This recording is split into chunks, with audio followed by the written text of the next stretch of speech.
পরন্ত বিকেলে বন্ধুরা মিলে আমরা সবাই ব্রিজের উপর আড্ডা দিয়ে থাকি। এই আড্ডার মাঝে আমি প্রকৃতির রূপ দেখা তোমাদের মাঝে তুলে ধরতে চাই। হেমন্ত শুরু হয়েছে, গ্রামগঞ্জে মাঠে সোনালি ধানে ভরপুর হয়ে গেছে। আর এই পরন্ত বিকেলে প্রকৃতির রূপ দেখা আমি আমার ক্যামেরা বন্দি করতে একদম ভুলিনি। আর অন্য পাশে আমাদের এই অনেক সাধনার রাস্তা পাকা হতে চলতেছে। হয়তো আর বেশি দিন নেই, তো আর কিছুদিনের ভিতরেই সব কিছু কমপ্লিট হয়ে যাবে। এর মাঝে বাড়ি থেকে ফোন আসলো যে আজকে আমাদের বাড়িতে বক গাড়ি আসবে। সাধারণত গ্রাম্য ভাষায় বক গাড়ি আসার কারণ হচ্ছে আমাদের বাড়ির পেছনে পুকুর আছে। চলো তোমাদেরকে আমাদের পুকুরটা দেখাই।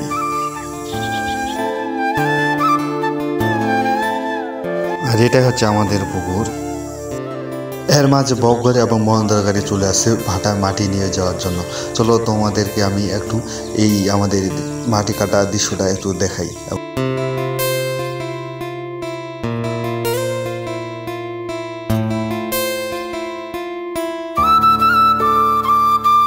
এই যে মহেন্দ্রটা দেখতে পাচ্ছ, এটা সাধারণত 2 কিলোমিটার দূরে মাটিটা নিয়ে ফেলাই দিবে। এক কথা 2 কিলোমিটার দূরে আমাদের হচ্ছে ভাটা আছে, তো এখান থেকে দেখা যায় সে ফেলাই দিয়ে পুরো 500 টাকা গোনায় নেবে।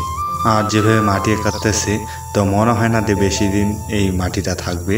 কিছুদিনের 2-1 দিনের ভিতরে এটা একদম সম্পূর্ণ ক্লিয়ার করে নেবে।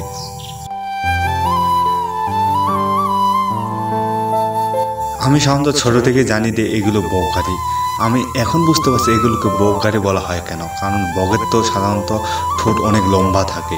এই জন্য এই যে সাধারণত এদের ঠোঁট বলতে আমি বোঝাতে চাচ্ছি যে এরা যে মাটিটাতে যেভাবে ঘুরতেছে এটাকে সাধারণত ঠোঁট বলে, যে ঠোঁটটা কত বড় লম্বা।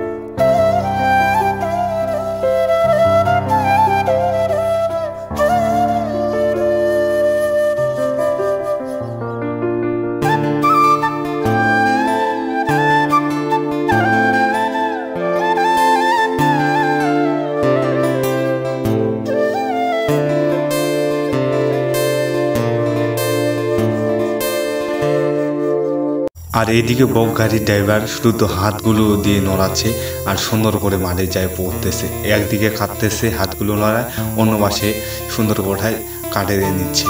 তাকে তেমন খাটনি করতে হয় না। তো এর মাঝেই এই গাড়িটা চলে যাচ্ছে। তো আমি কিছুক্ষণ দেখতেছি যে ওখানে লাগে যাচ্ছে নাকি। সাধারণত এগুলো যায় এই যে সামনে এখানে অনেকটা খাল হয়ে গেছে, তো এখানে লাগে যাচ্ছে না। এখান থেকে শেষ। সবাই ভালো থাকবেন। All the